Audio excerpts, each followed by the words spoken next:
আরে মামুনি, তোমাকেই খুঁজছি। তোমার হাজবেন্ড তো গার্লস রুমে অপেক্ষা করতেছে তোমার জন্য। কি সারপ্রাইজ নাকি প্ল্যান করেছে? আমাকে বললো তোমাকে খুঁজে পাঠিয়ে দিতে। স্বামী নামটা শুনেই দিন দুনিয়ার কথা ভুলে বসলো তোবা। মুখে ফুটে উঠল চওড়া হাসি, সঙ্গে সঙ্গে দিক বেদিক ভুলে ছুট লাগালো কমন রুমের দিকে। সারাদিনের ভ্যাপসা গরমের পর আকাশ নিজের রূপ বদলে নিয়েছে। সুবিশাল আকাশ জুড়ে থোকা থোকা মেঘরাশি উড়ে বেড়াচ্ছে। কালচে মেঘগুলো একে অপরের সাথে মিশে বিশাল মেঘমালার রূপ নিচ্ছে। মনে হচ্ছে আজ বৃষ্টি হবে। আকাশের গতিবিধি তো তাই বলে। দিন পেরিয়ে ধরনীর বুকে আঁধার নেমেছে কিছুক্ষণ আগে। সারাদিন ছোটাছুটির পর ক্লান্ত দেহটা টেনে নিয়ে বাড়িতে প্রবেশ করলো কৌশিক। হাতে একটা স্বচ্ছ ফাইল।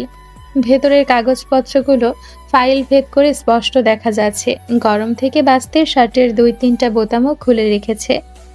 এমনই এলোমেলো ক্লান্ত মুখে বসার ঘরে পা রাখল কৌশিক। তবে সামনে নজর ফেলতেই ওর সমতল ভ্রুতে কয়েকটা ভাঁজ পড়ল। পুরো পরিবার একসাথে ড্রয়িং রুমে উপস্থিত। তবে সবচেয়ে বেশি কৌশিকের নজর কাড়ল ময়না বেগম। তিনি সোফায় বসে আঁচলে মুখ চেপে কাঁদছেন। তাকে ঘিরে দুই যা বসে সান্ত্বনা দিচ্ছে।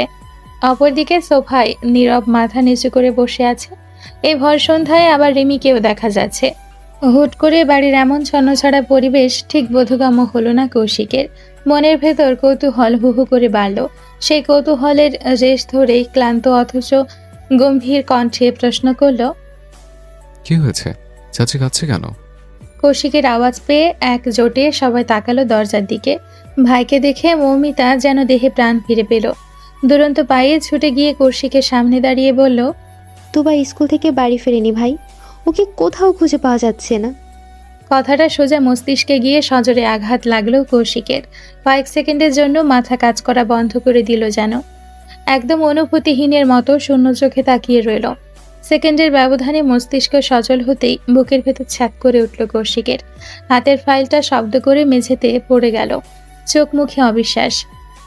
খুঁজে পাওয়া যাচ্ছে মানে কি? স্কুলে তো ছিল। স্কুলে ছিল, কিন্তু ছুটির পর আমরা ওকে পাইনি ভাইয়া। তখন থেকেই খুঁজে যাচ্ছি, কিন্তু কোথাও নেই। মৃদু কণ্ঠে বলে উঠল রিয়া।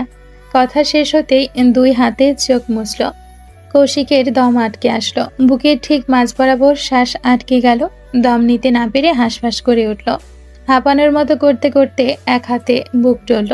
ভেতরটা ভীষণ জ্বলছে। মনে হচ্ছে হৃৎপিণ্ডে কেউ জ্বলন্ত কয়লা ঢেলে দিয়েছে। এক অদৃশ্য হাত শক্ত করে গলা চেপে ধরে রেখেছে। কৌশিক হাঁসফাঁস করতে করতে আচমকায় পাশে রাখা ফুলের টবটা লাথি মেরে ফেলে দিল। কাচের টবটা বাঁকা ফ্লোরে পড়তেই ঝনঝন শব্দে ছড়িয়ে পড়ল চারিদিকে। কৌশিক হুঙ্গা ছেড়ে গর্জে উঠল, সে বিকাল থেকে দুবাকে পাওয়া যাচ্ছে না, আর এই কথা আমি এখন শুনছি। কৌশিকের তর্জন গর্জনে কেঁপে উঠল পুরো ভুইয়া মঞ্জিল। জামাল সাহেব গমগমে সুরে বললেন, এমন চটপট দেখানোর মানে কি? আমরা এমনিতেই চিন্তায় আছি, আর চিন্তা পারিও না। বসে বসে চিন্তা না করে খুঁজতে তো বের হতে পারতে। তোমার মনে হয় আমি খুঁজিনি? স্কুল সহ চেনা জানা সব জায়গায় খুঁজেছি, না পেয়ে থানায় পর্যন্ত গিয়েছি, কিন্তু 24 ঘন্টা না হলে ওরা কোনো কেস ফাইল করবে না। বুঝতে পারছো কত চাপের মধ্যে আছি? কৌশিক আর বাপের সাথে তর্ক করে সময় ব্যয় করল না। যেভাবে ক্লান্ত শরীরে বাড়িতে ঢুকেছিল ঠিক সেভাবেই দৌড়ে বাড়ি থেকে বেরিয়ে গেল। রাতের নির্জনতা গ্রাস করে নিয়েছে পুরো পৃথিবী। অন্ধকারের কালো চাদরে মুড়িয়ে আকাশে টিমটিমে আলোর মতো ছোট্ট চাঁদের লাইট জ্বালিয়ে দিয়েছে। দুর্বল চাঁদের মিটিমিটি আলো আশেপাশের পরিবেশ দেখার জন্য উপযুক্ত নয়। তবুও অন্ধকারে বুক চিরে দিক বিদিক শূন্য হয়ে দৌড়াচ্ছে কৌশিক। চোখে মুখে আতঙ্ক, বুকে জমেছে অজস্র কোটি ভয়। ভয় ডর সব পেছনে ফেলে দুরন্ত কদম ছুটিয়ে চলেছে স্কুলের দিকে। আকাশের মৃদু মেঘ এবার অল্প স্বল্প গর্জন শুরু করেছে। এই মুহূর্তে না হলেও শেষ রাতে ধরণী কাঁপিয়ে বৃষ্টি নামবে। ছুটতে ছুটতে সোজা স্কুলের গেটে এসে পৌঁছালো কৌশিক। দারোয়ান গেটে তালা দিয়ে বাড়ি যাওয়ার বন্দোবস্ত করছিল। কৌশিক জোরে জোরে শ্বাস টেনে বলল, গেট খুলুন, আমি ভেতরে যাব।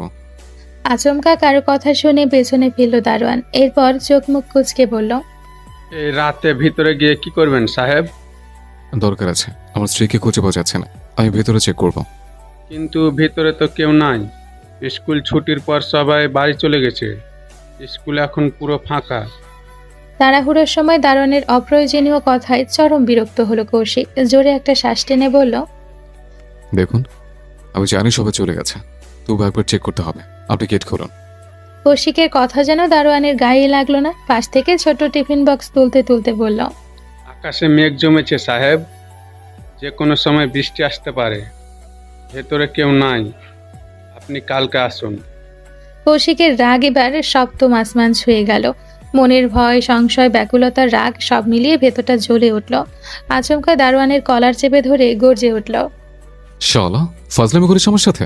আমার বউ হারিয়ে গেছে, ওকে খুঁজে না পেয়ে আমি পাগল হয়ে যাচ্ছি, আর তুই বলছিস কালকে আসতে? তোর এত বড় কলিজা? আপনি কিন্তু বাড়াবাড়ি করছেন। আরে রাখ তোর বাড়াবাড়ি, গেট খোল, তাহলে এখানে মেরে পুঁতে রেখে দেবো। বাঘের মতো গর্জন তুলে হুঙ্কার ছাড়ল কৌশিক। দারোয়ানের নাক বরাবর ঘুষি দেওয়ার জন্য হাত তুলতে দারোয়ানটা একটু ভয় পেয়ে গেল। কাপা কাপা কণ্ঠে বলল, ছাড়ুন, খুলছি। কুইক! তাড়া দিল কৌশিক। দারোয়ান কোনো মতে গেটটা খুলেই কৌশিক দৌড়ে ঢুকে গেল স্কুলের ভেতর। দুরন্ত পায়ে প্রতিটা ক্লাসরুম, কমন রুম চেক করলো, লাইব্রেরিতে গিয়েও দেখলো, কিন্তু তুবা কোথাও নেই। এ পর্যায়ে শরীরের শক্তি ফুরিয়ে গেল যেন। ক্লান্ত দেহে দুশ্চিন্তায় মরণ সমান যন্ত্রণা অনুভব হলো। শক্তিহীনের মতো স্কুলের মাঠে হাঁটু গেড়ে বসে পড়ল। আকাশের দিকে তাকিয়ে গলা ছেড়ে চিৎকার করলো, তুবা, জান, প্লিজ ফিরে আয়। তোকে ছেড়ে বাঁচতে পারে না বলে বারে বারে হারিয়ে যাস। তুই যে পুলিশে সেটা বলছিস না? ফিরে আয় জান, আমি টেনশন নিতে পারছি না। আকাশ জুড়ে মেঘের ঘন ঘটা। ল্যাম্পপোস্টের নিয়ন বাতি ধিকি ধিকি জ্বলছে। সেই আলোতে সামনে সাইনবোর্ডের লেখাগুলো আবছা দেখা যাচ্ছে। কাজী অফিস নামটা চোখে পড়তে অন্তরাত্মা কেঁপে উঠল দুবার। বাঁচার জন্য প্রাণপণে ছোটাছুটি শুরু করলো, কিন্তু সেই স্থান থেকে এক পাও নড়তে পারল না। পারবে কিভাবে? তোবার হাত চেয়ে শক্ত করে চেপে ধরে আছে সিফাত, চোখে মুখে তার চওড়া হাসি। তোবার যে হাতে ব্যথা লাগছে সেদিকে সিফাতের বিন্দু মাত্র খেয়াল নেই। তার ধ্যান জ্ঞান জুড়ে এখন শুধুই কাজী অফিস। তোবা ছাড়া না পেয়ে এবার শব্দ করে কেঁদে ফেললো। কাঁদতে কাঁদতে বলল, আমার এইখানে কেন নিয়ে এসেছেন? প্লিজ ছাড়ুন, আমি বাড়ি যাব। যাবে তো অবশ্যই, তবে তার আগে আমরা বিয়ে করব। গলায় মালা জড়িয়ে পরিবারের সামনে গিয়ে দাঁড়াবো। তোবার মাথায় যেন বিকট শব্দে বজ্রপাত ঘটল। বৃষ্টি আসার আগে ভেতরে ভেতরে ঝড় শুরু হয়ে গেল। থরথরিয়ে কেঁপে উঠল পুরো শরীরে। তোবা জড়ানো গলায় বলল, এমন কেন করছেন সিফাত ভাই? আপনি তো এমন ছিলেন না। ছিলাম না, হয়ে গেছি। তোমার জন্য এমন হয়েছি। কি করব বলো? কিছুতেই ভুলতে পারছি না তোমাকে। ভেতরে ভেতরে মরে যাচ্ছি আমি। তোমাকে হারানো সম্ভব নয়। তার চেয়ে বরং চলো আমরা বিয়ে করে নিই। এটা সম্ভব নয়। কেন সম্ভব নয়? আমি ভালোবাসি না আপনাকে, হাত ছাড়ুন। বলেই হাত মোচড়াতে লাগলো তোবা। তবে সিফাত এতটাই শক্ত করে ধরেছে যে হাতের বাঁধন বিন্দু মাত্র ঢিলে করতে পারল না তোবা, বরং অতিরিক্ত মোচড়ামুচড়িতে হাতের কবজি লালচে রং ধারণ করলো। সিফাত তোবার বৃথা চেষ্টা দেখে হেসে বলল, লাভ নেই তোবা, আজ আমাদের বিয়ে না হওয়া পর্যন্ত তোমার নিস্তার নেই। এ পর্যায়ে রেগে গেল তোবা। বুকের ভেতর একরাশ ভয় চেপে গর্জন দিয়ে উঠল, ভুল করছেন সিফাত ভাই, আজকের এই ভুলের জন্য আপনাকে সারা জীবন পস্তাতে হবে। সিফাত এবার হো হো করে হেসে দিল। সেই হাসি দেখে তোবার গা গুলিয়ে উঠল। সিফাত কয়েক দফা হেসে চোখ মুখ শক্ত করে বলল, কি করবে তুমি? মারবে? মারো, তোমার হাতে মার খেতেও রাজি আমি। আমি কিছুই করব না, যা করার আমার স্বামী করবে। তোবার মুখে স্বামী শব্দটা শুনে চমকে উঠল সিফাত। হৃদয় সামান্য কোঁচকে গেল। কিছুটা অবাক সুরে বলল, তোমার স্বামী আসলো কোথা থেকে? তোমার স্বামী তো একটু পরে আমি হব। তোবা ঠোঁটে তা ছিল হাসি ঝুলিয়ে বলল, বৃথা স্বপ্ন। আমি অলরেডি বিবাহিতা। কৌশিক ভাই আমার একমাত্র স্বামী। সিফাত চমকালো বোধ হয়। চোখের দৃষ্টিতে একরাশ বিস্ময় দেখা গেল। কয়েক সেকেন্ড অবাক চোখে তাকিয়ে রইল। এর পরপরই বাঁকা হেসে বলল, ভালোই মিথ্যে সাজিয়েছ। তোমাদের বিয়ে হলে জামাল মামা নিশ্চয়ই আমাকে বলতো। এসব থুনকো অজুহাত দিয়ে বাঁচতে পারবে না তোবা। আজ তোমার আমাকে বিয়ে করতেই হবে। বলেই তুবাকে টেনে হিঁচড়ে কাজী অফিসের দিকে নিয়ে যেতে লাগলো। ভয়ে আতঙ্কে দেহ অসাড় হয়ে আসলো তোবার। কি করবে এখন সে? কিভাবে বাঁচবে এই বিপদ থেকে? মনে মনে খুব করে চাইলেও কৌশিক এসে ওকে বাঁচিয়ে নিক, কিন্তু সেই বা কিভাবে জানবে তুবা এখানে আছে? কোনো উপায় অন্তর না পেয়ে সিফাতের হাত কামড়ে ধরল তুবা। কামড়টা এতই জোরে দিয়েছে যে দাঁতগুলো খচ করে চামড়া ভেদ করে বিঁধে গেল। আচমকা হাতে তীক্ষ্ণ ব্যথা অনুভব হতে ঝটকা মেরে হাত ছেড়ে দিল সিফাত। তুবা এটাই চাইছিল। ছাড়া পেতে চোখ মুখ বন্ধ করে ছুট লাগালো উল্টো পথে। পেছন থেকে সিফাত চেঁচিয়ে উঠল, তুবা দাঁড়াও বলছি, আজ ধরতে পারলে তোমার এমন হাল করব, জীবনে কোনো দিন সমাজের সামনে মুখ দেখাতে পারবে না। চিৎকার করে কথাগুলো বলেই তুবার পিছু নিল সিফাত। তবে সিফাতের কোনো কথাই কানে তুলল না তুবা। এই মুহূর্তে ওর একটাই উদ্দেশ্য, সিফাতের থেকে নিজেকে বাঁচানো। তুবা ছুটতে ছুটতে বাড়ির পথ ধরল। খানিক দূর গিয়ে হঠাৎ মস্তিষ্কের বাতি জ্বলে উঠল। সিফাত একজন ছেলে মানুষ, ওর সাথে দৌড়ে তুবা বেশিক্ষণ টিকতে পারবে না। এখান থেকে বাড়ি অনেকটা দূরে, এত রাস্তা পৌঁছাতে গেলে নিশ্চিত সিফাতের হাতে ধরা পড়ে যাবে। তাহলে বাঁচতে হলে অন্য রাস্তা ধরতে হবে। ওকে খুঁজে না পেয়ে বাড়ির সবাই নিশ্চয়ই স্কুলে খোঁজ করতে এসছে, আর কেউ না হলেও কৌশিক নিশ্চয়ই এসছে। তুবার মন বলছে কৌশিক স্কুলেই তুবার পথ চেয়ে বসে আছে। মনের ভেতর এক অদম্য আশা নিয়ে তুবা পা ঘোরালো স্কুলের রাস্তায়। ওর থেকে প্রায় 15-20 হাত দূরে সিফাত। তুবা যান হাতে নিয়ে দৌড় লাগালো। ও সঠিক জানে না স্কুলে আদৌ কৌশিক আছে কিনা। হয় আজ নিজের বিশ্বাসের কাছে জিতে প্রাণে বেঁচে যাবে, না হলে সারা জীবনের জন্য গায়ে কলঙ্কের দাগ লাগবে। এমন আকাশ কুসুম ভাবতে ভাবতে স্কুলের কাছাকাছি চলে এলো তোবা। ল্যাম্পপোস্টের মৃদু আলোতে দূর থেকে কাউকে দেখতে পেল। স্কুলে লোহার গেটের সামনে পাথরের মতো বসে আছে কেউ। পিচঢালা রাস্তায় দেহের সমস্ত ভার ছেড়ে দিয়ে মাথা নিচু করে আছে। দূর থেকে দেখেও চিনতে বিন্দু মাত্র সময় লাগলো না তোবার। অত্যাধিক আতঙ্কের মাঝেও ঠোঁটের কোণে হাসি ফুটে উঠল। তোবা ছুটতে ছুটতে চিৎকার করে উঠল, কৌশিক ভাই! আচমকা চিকন কণ্ঠে পরিচিত ডাক শুনে চমকে মাথা তুলে তাকালো কৌশিক। দূর থেকে তুবাকে ছুটে আসতে দেখে শুকনো ঢোক গিলল। শুকিয়ে যাওয়া বুকটায় একটু শীতল হাওয়া লাগলো যেন। দেহের হারিয়ে যাওয়া শক্তি হুট করে ফিরে পেল। তড়িৎ গতিতে উঠে ছুট লাগালো তুবার দিকে। কাছাকাছি আসতেই তুবা আছড়ে পড়ল কৌশিকের বুকে। কৌশিক শক্ত করে আগলে ধরল নিজের সাথে, তবে কিছু জিজ্ঞেস করার সুযোগ পেল না। অত্যাধিক ভয়, আতঙ্ক আর ক্লান্তিতে জ্ঞান হারিয়ে ফেলেছে মেয়েটা। কৌশিকের বুকটা মুচড়ে উঠল তুবার জ্ঞানহীন শুকনো মুখ দেখে। আশেপাশে তাকিয়ে দেখল সন্দেহজনক কাউকে চোখে পড়ে কিনা, কিন্তু কাউকে তেমন চোখে পড়ল না। চোখে পড়বে কিভাবে? তুবার মুখে কৌশিক ভাই ডাক শুনে আসামি তো আগেই পালিয়েছে। এখানে আর সময় ব্যয় না করে ঝটপট তুবাকে কোলে তুলে নিল কৌশিক। এরপর দ্রুত পা বাড়ালো বাড়ির দিকে। পুরো ভুইয়া মঞ্জিলের শোকের ছায়া নেমে এসেছে। বাড়ির ছোট আদরের দুলালির এহেন করুণ অবস্থা কেউই মানতে পারছে না। শুরুতে জ্ঞান না থাকলেও ঘণ্টাখানেক পর তুবার জ্ঞান ফিরেছে। সেই তখন থেকে নিজের মাকে জাপটে ধরে কেঁদে চলেছে মেয়েটা। কান্নার দাপটে মুখ থেকে কথা বের হচ্ছে না। জামাল সাহেবের বহু প্রশ্নের পর শুধু এটুকু বলেছে সিফাত ওকে জোর করে তুলে নিয়ে গেছিল বিয়ে করতে। এর বেশি আর কিছু বলেনি তোবা। বলবে কিভাবে? এই মুহূর্তে যে সে কেঁদে কেটে মায়ের বুক ভাসাতে ব্যস্ত। তোবার ওই এক লাইনের স্বীকারোক্তি শোনার পরপরই বাড়ি থেকে বেরিয়ে গেছে কৌশিক। মৌমিতার হাজার বারণও শোনেনি। কৌশিক যখন বাড়ি ফিরে তখন রাত 11টা পেরিয়ে গেছে। এতক্ষণ ধরে পুরো পরিবার তোবার ঘরেই ছিল। তবে মাত্রই সবাই যার যার ঘরে ফিরেছে। কৌশিক ঘর্মাক্ত ক্লান্ত দেহটা টেনে নিয়ে দোতলায় উঠল। লম্বা লম্বা কদম ফেলে এগিয়ে গেল বারান্দার দিকে। নিজের ঘরে না ঢুকে চলে গেল তুবার ঘরের দিকে। বুকের ভেতর চলতে থাকা প্রলয়কারী ঝড় এখনো থামেনি কৌশিকের। তুবাকে বুকে না নিলে বোধ হয় এই ঝড় থামবে না। তবে দরজার সামনে আসতেই পাজোড়া থেমে গেল কৌশিকের। ময়না বেগম মেয়ের পাশে শুয়ে মাথায় হাত বুলিয়ে দিচ্ছেন। হঠাৎ এমন দৃশ্য দেখে ভ্রুজোড়া কুঁচকে গেল কৌশিকের। আজ ময়না বেগম এই ঘরে থাকবে নাকি? তাহলে কৌশিক যাবে কিভাবে? ভাবতে ভাবতে বৃদ্ধাঙ্গুল দিয়ে কপাল ঘষল কৌশিক। ঠিক সেই মুহূর্তে পানি ভর্তি জগ নিয়ে তোবার ঘরের দিকে আসলো মৌমিতা। তবে ঘরে আর ঢুকতে পারল না। তার আগেই কৌশিক ডেকে উঠল। মো, শোন। কৌশিকের ডাক শুনে থেমে গেল মৌমিতা। পেছন ফিরে একবার ভালো করে তাকালো কৌশিকের দিকে। ওর পোশাকে দফা দফা অবস্থা দেখে চোখ ছোট ছোট করে বলল, মারপিট করে এসেছিস? শালাকে খুঁজে পাইনি।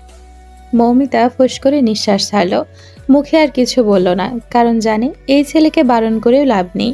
ও কারো কথাই শুনবে না। তাই আর বৃথা চেষ্টা করলো না। এর মাঝে কৌশিক ফের বলে উঠল, 10 মিনিট সময় দিচ্ছি, রাস্তা ক্লিয়ার কর। মানে চাচিকে তার ঘরে পাঠা। আজ আমি তোমার সাথে থাকবো। বলতে বলতে ঘামে লিপতে থাকা চুলগুলো ব্যাক ব্রাশ করলো কৌশিক। মৌমিতা মৃদু চেঁচিয়ে উঠে বলল, মেয়েটা অসুস্থ, আজ অন্তত অসভ্যতামি করিস না ভাই। অসুস্থ বলেই তো বলছে, আমি কাছে গেলে ঠিক হয়ে যাবে। ওকে আমার চেয়ে ভালো আর কেউ সামলাতে পারবে না। রাতটুকু থাকতে দে, দেখবি সকালে পাখির মতো উঠছে। মৌমিতা চোখ মুখে আধা নেমে এলো, নাক মুখ কুচকে চলে গেল তুবার ঘরে। এই ভাই নামক প্রাণীর জন্য মৌমিতার জীবনে প্যারা শেষ নেই। এখন শুধু শুধু এক ঝুড়ি মিথ্যা কথা সাজাতে হবে। ভাবতেই গাড়ি করে উঠল মৌমিতার। তোবাকে ঘুম পাড়িয়ে মাত্রই চোখ দুটো লেগে গেছিল ময়না বেগমের। ঠিক এমন সময় সেখানে মৌমিতার আগমন ঘটল। পানি ভর্তি জগটা টেবিলে রেখে আলতো করে ময়না বেগমকে ডাকলো। এক ডাকে সাড়া দিলেন ময়না বেগম। হুড়মুড়িয়ে উঠে বললেন, কি হয়েছে? কিছু হয়নি চাচি, তুমি নিজের ঘরে যাও। তোমার কাছে আজ আমি থাকছি। ময়না বেগম এবার উঠে বসলেন, অবাক সুরে বললেন, কেন মানে? ছোট চাচু নিজের ঘরে একা, এমনিতেই হাই প্রেশার তার। আজ আবার তোমার জন্য পুরো বাড়ির দুশ্চিন্তায় ছিল। রাতে যদি চাচুর প্রেশার বেড়ে যায়, একা একা কী করবে বলো তো? দুর্ঘটনা ঘটে গেলে তখন শুধু হা হুতাশ করতে হবে। মৌমিতার যুক্তির পিছে চিন্তায় পড়ে গেলেন ময়না বেগম। তুবাকে খুঁজে না পেয়ে সন্ধেয় এক দফা প্রেশার বেড়ে গিয়েছিল তাওহিদ সাহেবের। রাতে যদি আবার বাড়ে, ভাবতে ভাবতে ঘাট ঘুরিয়ে একবার মেয়ের দিকে তাকালেন। চোখ বন্ধ করে শুয়ে আছে তুবা, হয়তো ঘুমিয়েই পড়েছে। তিনি ইতস্তত মনে থেমে থেমে বললেন, কথা তো তুই ঠিক বলেছিস, কিন্তু তুবা? আরে তুমি ওকে নিয়ে চিন্তা করো না, আমি আছি তো, আমি দেখে রাখবো। পারবি তো? পারবো পারবো, তুমি যাও তো। ময়না বেগম একটু আশ্বস্ত হলেন। শাড়ির আঁচল টেনে ঘরে যাওয়ার জন্য পা বাড়ালেন। কয়েক কদম গিয়ে আবারও ঘুরে বললেন, কোনো সমস্যা হলে ডাকিস। তুমি নিশ্চিন্তে গিয়ে ঘুমাও চাচি, কোনো সমস্যা হবে না। দরকার পড়লে তোমার মেয়েকে কোলে করে ওয়াশরুমে নিয়ে যাব, ঠিক আছে? ময়না বেগম আর কথা বাড়ালেন না। মমিতা সবার বড়, ও দায়িত্ব বোধও বেশি। মেয়েটা খুব দক্ষ হাতে সবকিছু সামলায়, আর সেখানে তোবা তো সবার চোখের মণি। ছোট থেকে ওরাই তো মেয়েটাকে কোলে পিঠে করে মানুষ করেছে। তাই চিন্তা ভাবনা ঝেড়ে ফেলে নিজের ঘরের দিকে পা বাড়ালেন ময়না বেগম। বারান্দায় আসতে মুখোমুখি হলেন কৌশিকের। কৌশিক বারান্দা জুড়ে হাঁটতে হাঁটতে ফোন টিপছিল। ভাবনাটা এমন যেন ওর সব মনোযোগ এক এবং একমাত্র ফোনেই। ময়না বেগম কৌশিককে দেখে একটু থামলেন, নিচু কণ্ঠে বললেন, এত রাতে বারান্দায় কেন? ঘুম আসছিল না চাচি। অকপটে জবাব দিল কৌশিক। ময়না বেগম ফের বললেন, আচ্ছা, তুই একটু তোবার ঘরে খেয়াল রাখিস বাপ। মৌমিতা আছে ওর সাথে, তবুও একটু খেয়াল রাখিস। চিন্তা করো না চাচি, আমি আছি তো। তোমার মেয়েকে ঠিক সামলে নেব। কৌশিকের ঠোঁটের কোণে এক চিলতে হাসি দেখা গেল। ময়না বেগম আর দাঁড়ালেন না, ঝটপট সিঁড়ি মারিয়ে নিচে নেমে গেলেন। কৌশিক উকি দিয়ে দেখলো একবার, এরপর ফোনটা পকেটে ঢুকিয়ে সোজা চলে গেল তুবার ঘরে। ঘরের চৌকাঠ পার হতে দেখলো তুবা ফুপিয়ে কাঁদছে। মৌমিতা ওর মাথায় হাত বুলিয়ে দিয়ে সান্ত্বনা দিচ্ছে, অর্থাৎ মায়ের সামনে এতক্ষণ ঘুমিয়ে থাকার ভান করছিল তুবা। কৌশিকের মন বলছিল এমন কিছুই হবে, এজন্যই মনটা আনচান করছিল এ ঘরে আসার জন্য। ভাবতেই ফোঁস করে নিঃশ্বাস ছাড়ল কৌশিক। দুই আঙ্গুলের ঘর্ষণে তুড়ি বাজিয়ে বলল, আয় হাতে, যা বের হ। মৌমিতা এক পলক তাকালো, ততে দাঁত চেপে বলল, মেয়েটা কাঁদছে ভাই, বিয়াদবি বন্ধ কর। এই জন্য তো বের হতে বলেছে আমার বউ। আমি ঠিক সামলে নেব, এখানে তোর কোনো কাজ নেই। যা ভাগ। রাগে নাক ফুলিয়ে উঠে দাঁড়ালো মৌমিতা। কৌশিকের দিকে একবার আগুন চোখে তাকিয়ে ধূপধাপ পা ফেলে ঘর থেকে বেরিয়ে গেল। বিড়বিড় করে দু চারটে গালিও দিল। মৌমিতা চলে যেতেই কৌশিক আলতো হাতে দরজা আটকে দিল। এরপর লম্বা শ্বাস টেনে চলে গেল তুবার কাছে। কোনো বাক্য ব্যয় না করে সোজা তোবাকে কোলে তুলে নিল। নিজের কান্না ভেজা মুখটা কৌশিকের গলায় গুজে দিল তোবা। সেভাবেই ফুপিয়ে উঠল। কৌশিক সোজা চলে গেল তোবার ঘরের বেলকনিতে পাতা ইজি চেয়ারে আরাম করে বসে পড়ল কৌশিক। এরপর তোবাকে নিজের মুখোমুখি করে কোলে বসালো। নিষ্প্রভ চোখে তাকালো তোবার ক্রন্দনরত মুখে। থেকে থেকে ফুপিয়ে উঠছে মেয়েটা, চোখ থেকে গড়গড়িয়ে তপ্ত নোনা জল ঝরছে। কৌশিক দুই হাতের বৃদ্ধাঙ্গুল দিয়ে তোবার চোখ মুছে দিল। অত্যন্ত ঠান্ডা কণ্ঠে বলল, এখনো কাঁদবে জান? তোকে কাঁদতে দেখে আমার যে বুকে ব্যথা করছে। তোবা চোখ মেলে চাইলো একবার। ওই ভেজা দুই চোখে আকাশ সম ভয় ভেসে বেড়াচ্ছিল। কৌশিকের বুকটা সহসাই মুচড়ে উঠল। তোবার চোখের অব্যক্ত ভাষা বুঝতে বিন্দু মাত্র সময় লাগলো না। কৌশিক দুই হাতে তোবার মুখটা আগলে ধরল, আলতো করে ওষ্ঠ ছুঁয়ে দিল তোবার কাঁপতে থাকা ওষ্ঠে। কণ্ঠে এক রাশ আকুতি ঢেলে ফিসফিস করে বলল, এবার তো থেমে যা জান প্লিজ, আমার বুকটা জ্বলে যাচ্ছে। থামার পরিবর্তে তোবা যেন বেশি কান্না পেল এবার। এত আদরের স্বর শুনলে কোনো মেয়ে কি শক্ত হতে পারে? প্রিয় মানুষের সামনে সব মেয়েরাই আহ্লাদি হয়ে ওঠে। তোবা তার ব্যতিক্রম নয়। ঠোঁট ফুলিয়ে তোবা জাপটে ধরল কৌশিককে। প্রশস্ত বুকে মুখ গুজে ভেজা কণ্ঠে বলল, আশেপাশের মানুষগুলো এত নিষ্ঠুর কেন কৌশিক ভাই? আমাদের আলাদা করতে সবাই উঠে পড়ে লেগেছে। লাগুক, আমিও দেখি ওরা ঠিক কি করতে পারে। যদি আলাদা করে দেয় আমাদের? এই ক্ষমতা এক সৃষ্টি করতে ছাড়ার কারণে। এ পর্যায়ে তোবা মাথা তুলে তাকালো, ছলছল চোখে তাকিয়ে বলল, আমার খুব ভয় হয় কৌশিক ভাই। আপনাকে হারানোর ভয় আমার ভেতর থেকে পুড়িয়ে দেয়। সব ভয় ডর আজ এখানে কবরতে চান।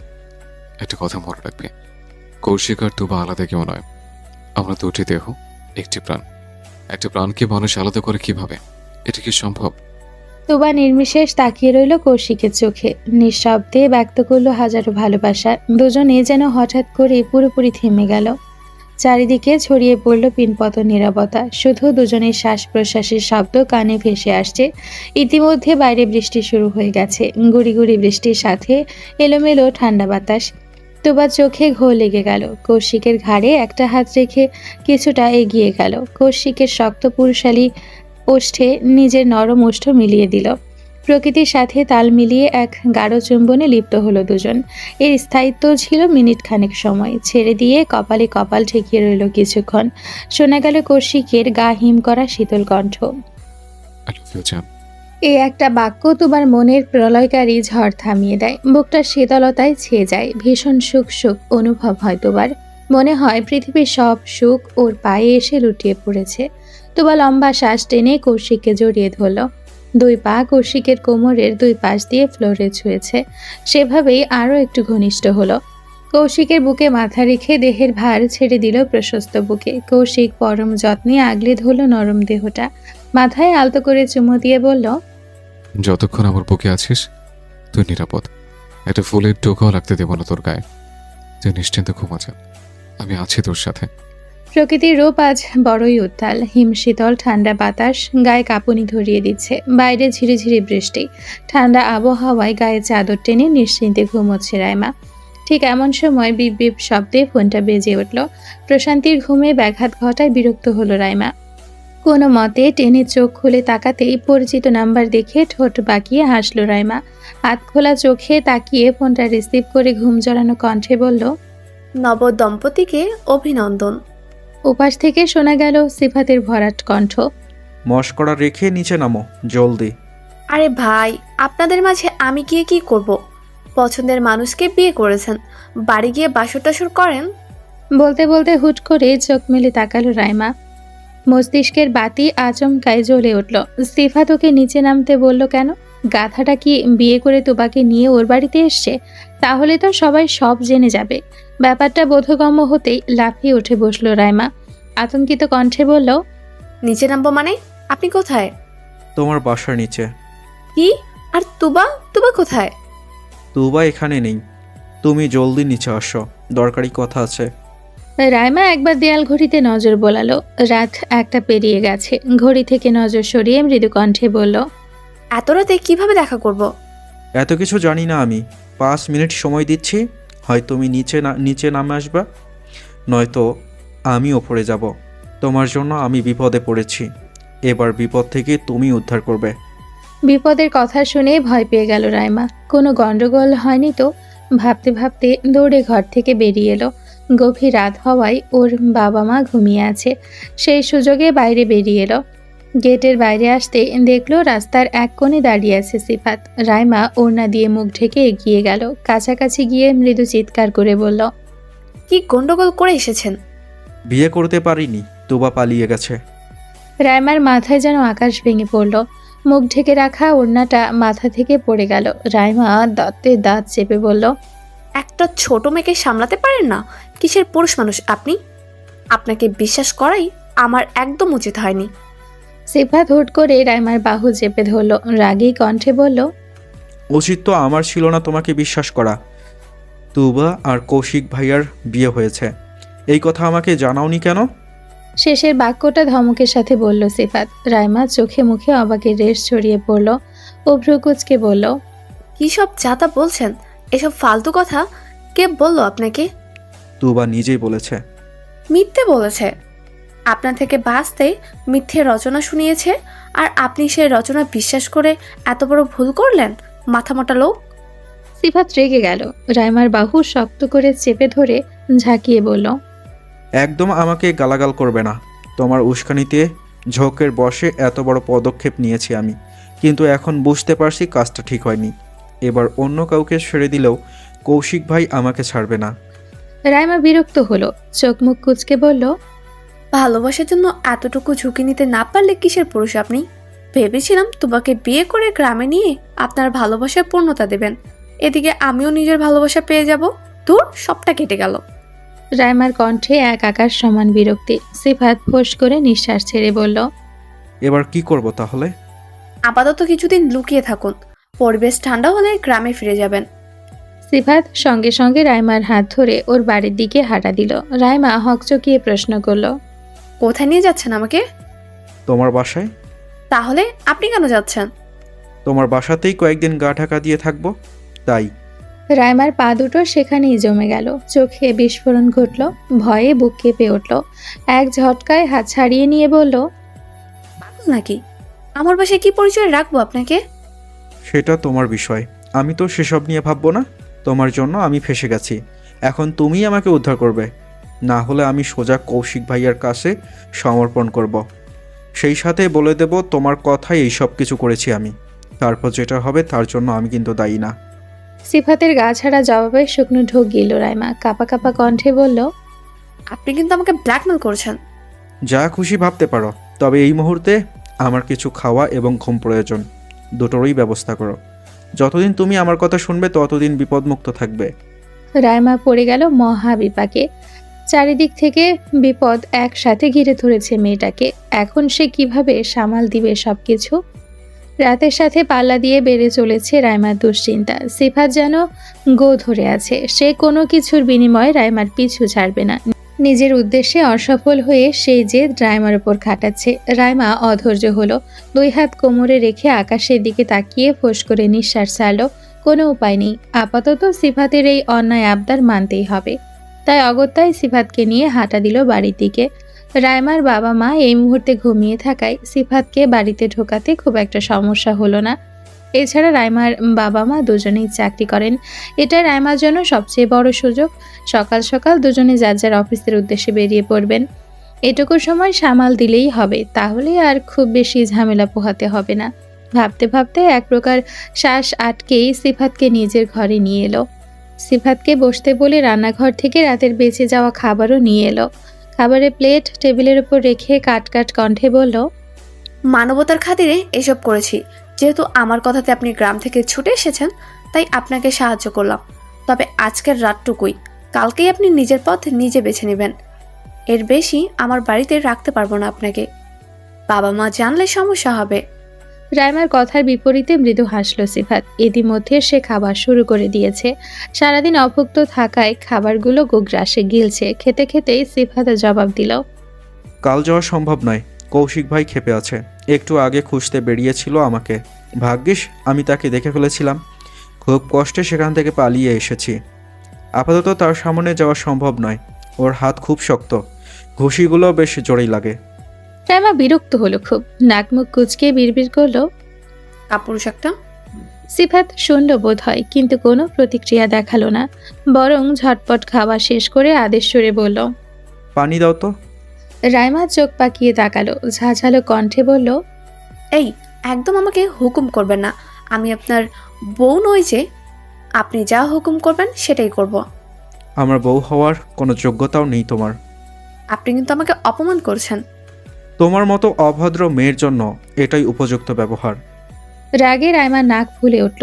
ইচ্ছে তো করছে আপদটাকে লাথি মেরে ঘর থেকে বের করে দিতে, কিন্তু এই মুহূর্তে রাইমা নিরুপায়। তাই অপমানগুলো দাঁতে দাঁত চেপে হজম করে নিল। আর কোনো কথা না বাড়িয়ে ধূপধাপ কদম ফেলে বেলকনির দিকে চলে গেল। বেলকনির দরজার কাছে যেতে সিফাত বলে উঠল, তোমার ঘরে আছি বলে নিজেকে আবার রাজকুমারী ভেবে বসো না। আমি আগেই বলেছি, আমার বউ হওয়ার যোগ্যতা তোমার নেই। এই যোগ্যতা এক এবং একমাত্র তুবার আছে। সো নিশ্চিন্তে থাকো, তোমার প্রতি কোনো ইন্টারেস্ট দেখাবো না আমি। রাইমা তবুও কোনো জবাব দিল না, চোখ মুখ খিচে ঠাস করে বেলকনির দরজা আটকে দিল। ছোটখাটো বেলকনির ফ্লোরে বসে দেওয়ালের সাথে পিঠ ঠেকিয়ে দিল। যত যাই হোক, সিফাত একজন পুরুষ মানুষ, ওর সাথে এক ঘরে থাকার মতো রিস্ক রাইমা কিছুতেই নিবে না। রাত পেরিয়ে এক মিষ্টি সকালের আগমন। সকাল থেকেই ভুইয়া মঞ্জিল সাজ সাজ রবে মেতে মেতে উঠেছে। আজ বাড়িতে আমন্ত্রিত বিশেষ মেহমান ডক্টর রাতুলের পরিবারের আগমন ঘটেছে।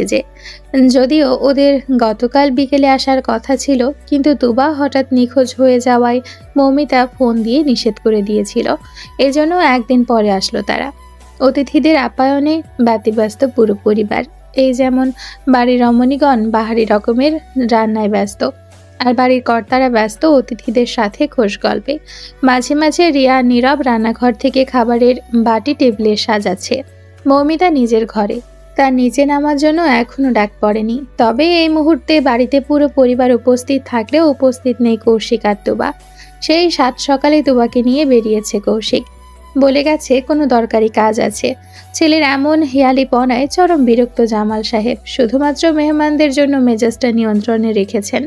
এদিকে তুবাকে নিয়ে সোজা স্কুলে চলে এসছে কৌশিক। ভেতরে জ্বলতে থাকা রাগের আগুন এখনো এক ফোঁটাও কমেনি। সিফাতকে খুঁজে না পেয়ে রাগটা তরতর করে বেরিয়ে চলেছে। গেটের সামনে গাড়ি থামিয়ে তুবার হাত ধরে নেমে গেল কৌশিক। স্কুলের গেট দিয়ে না ঢুকলো পাশাপাশি দাঁড় করানো কলেজ গেটে। ভবনে ঢুকে আগে খুঁজে বের করলো লাইব্রেরিয়ানকে। তুবার ভাষ্য মতে সে লাইব্রেরির ওয়াশরুম থেকে বেরিয়ে রিমিকে খুঁজছিল, কিন্তু রিমি তখন লাইব্রেরিতে ছিল না। তাই ওকে খুঁজতে খুঁজতে তুবা বাইরে বেরিয়ে আসে। বারান্দায় দেখা হয় লাইব্রেরিয়ান চাচার সাথে। তিনি তুবাকে বলেন গার্লস কমন রুমে তুবার হাজবেন্ড ওর জন্য অপেক্ষা করছে, কিন্তু তুবা সেখানে গিয়ে কাউকে দেখতে পায় না। এর কিছুক্ষণ পর সেখানে সিফাত আসে। প্রথমে তো সিফাতকে দেখে বেশ চমকে যায় তুবা। গ্রাম থেকে হঠাৎই এই লোক ঢাকায় কি করে এলো? তবে তুবার ভাবনা এগোতে না দিয়ে সিফাত মিষ্টি হেসে বলেছিল, কৌশিক ভাই তোমার জন্য সারপ্রাইজ প্ল্যান করেছে, আমার সাথে চলো। বোকা মেয়েটা কৌশিকের নাম শুনেই গলে গেছে। ভালো মন্দ বিচার না করে সিফাতের সাথে চলে গেছিল স্কুল থেকে, কিন্তু অটোতে ওঠার পর তুবা চোখ দুটো আচমকায় ঘুমে তলিয়ে যায়। যখন ঘুম ভাঙে তখন তুবা নিজেকে সেই অটোর মধ্যে আবিষ্কার করে, আর অটোটা তখন ছিল কাজী অফিসের সামনে দাঁড়িয়ে। গত রাতের কথা মনে পড়তে গায়ে কাঁটা দিয়ে উঠল তুবার। চলতে চলতে এক পলক কৌশিকের দিকে তাকালো। সকালে ঘুম থেকে উঠে এসব কাহিনী বিস্তারিত বলেছে কৌশিককে। সেই মুহূর্তে ওকে নিয়ে বেরিয়ে পড়েছে কৌশিক। লাইব্রেরিতে এসে কিছুক্ষণ খোঁজাখুঁজি করতেই লাইব্রেরিয়ানকে পেয়ে গেল কৌশিক। ভদ্রলোক শেলফে বই সাজিয়ে রাখছিলেন। তুবার হাতটা আলতো করে ধরে সেদিকে পা বাড়ালো কৌশিক। হঠাৎ তুবাকে আসতে দেখে ভদ্রলোক ঘুরে দাঁড়ালেন। তুবা সবার আগে প্রশ্ন ছুড়ল, গতকাল আমাকে যে আমার হাজবেন্ড ডেকে পাঠিয়েছিল সে কথা আপনাকে কে বলেছিল চাচা? তোমার আত্মীয় যে মেয়েটা আছে না, ওই কলেজে পড়ে, সে তো আমাকে বললো তোমাকে ডেকে কমন রুমে পাঠাতে। কেন, সেখানে তোমার হাজবেন্ডকে পাওনি? লোকটা চোখে মুখে প্রশ্ন। তুবা আর চোখে তাকালো কৌশিকের দিকে। দাঁতে দাঁত চেপে দুই হাত মুষ্টিবদ্ধ করে দাঁড়িয়ে আছে কৌশিক। লাইব্রেরিয়ানের আকার ইঙ্গিতে স্পষ্ট বুঝতে পারছে নাটের গুরুকে। তবুও নিশ্চিত হতে পকেট থেকে ফোনটা বের করলো কৌশিক। এরপর রাইমার আইডি সার্চ করে ওর একটা ছবি বের করলো। এরপর সেটা লাইব্রেরিয়ানকে দেখিয়ে বলল, এই মেয়েটা? রাইমার ছবি এক দেখাতেই চিনে ফেললেন তিনি। মাথা দুলিয়ে বললেন, হ্যাঁ এটাই তো, কিন্তু কি হয়েছে? কৌশিকের শান্ত মেজাজ মুহূর্তেই বিগড়ে গেল। কপালের মাঝ বরাবর রগ ফুলে ফেপে উঠল। গলার দুই পাশে শিরাও দাঁড়িয়ে গেল যেন। কৌশিক হাত মুষ্টিবদ্ধ করে কিছু একটা ভাবল। এরপর লাইব্রেরিয়ানের উদ্দেশ্যে কাট কাট কণ্ঠে বলল, আমার সাথে চলুন, দরকার আছে। এটুকু বলেই তোমার হাতটা ধরে গট গট পায়ে বেরিয়ে গেল কৌশিক। পেছনে পেছনে লাইব্রেরিয়ানও আসলো। ঘড়িতে সময় তখন সকাল 9টা। মাত্রই ক্লাস শুরু হয়েছে। সবগুলো ক্লাসে স্টুডেন্টদের চেঁচামেচি আর হইচই হট্টগোলে কান ঝালাপালা হয়ে যাচ্ছে যেন। রাইমাদের ক্লাসে টিচার ঢুকেছে মিনিট 10 আগে। এই মুহূর্তে তিনি খসখস শব্দে বোর্ডে কিছু লিখে যাচ্ছেন।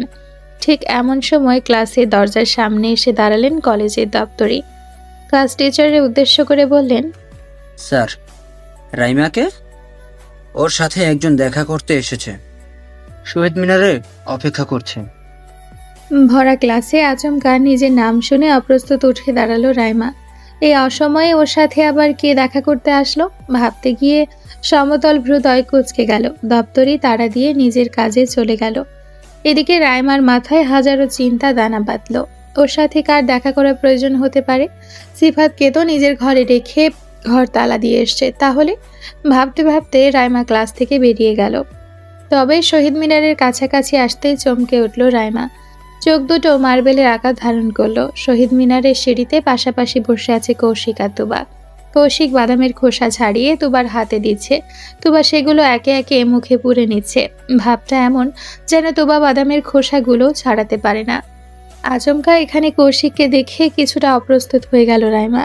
নিজের করা দুঃসাহসিকতার কথা মনে পড়ে বুকে ভয় জমে গেল। তখন এই ভয়টা কাজ না করলেও এই মুহূর্তে বেশ ভয় লাগছে। তবে নিজের অপরাধটা ঢেকে ফেলার আপ্রাণ চেষ্টা করলো রাইমা। কপাল কুঁচকে বলল, এ কি আপনারা? আমরা কেন, খুশি অনেক। বেশ শান্তশিষ্ট ভঙ্গিতে জবাব দিল কৌশিক। চোখ মুখ বেজায় শান্ত। রাইমা ফের বলে উঠল, না মানে হঠাৎ এভাবে দেখা করতে এলেন যে? এমনি এমনি আসি না রাইমা, বিশেষ দরকারে এসছে। বলতেই হাতে রাখা শেষ বাদামের খোসা ছাড়িয়ে দুবার হাতে সবগুলো দিল কৌশিক। এরপর লাফ দিয়ে উঠে কয়েক কদম এগিয়ে এলো। শান্ত গলায় বলল, তোমার জন্য একটা সারপ্রাইজ প্ল্যান করছে। বলতে যে দেরি, সেকেন্ডের ব্যবধানে কৌশিকের শক্ত হাতের থাপড় পড়ল রাইমার গালে। মুহূর্তে কি থেকে কি হয়ে গেল বুঝে উঠতে পারল না রাইমা। তবে কৌশিকের বলিষ্ঠ হাতের দাবাং মার্কা থাপ্পড়ে দেহের ভারসাম্য হারিয়ে ছিটকে পড়ে গেল মাটিতে। কয়েক সেকেন্ডের জন্য অনুভূতি শূন্য লাগলো সবকিছু। এরপর বোধ শক্তি ফিরতেই গালে হাত রেখে ফুপিয়ে কেঁদে উঠল রাইমা।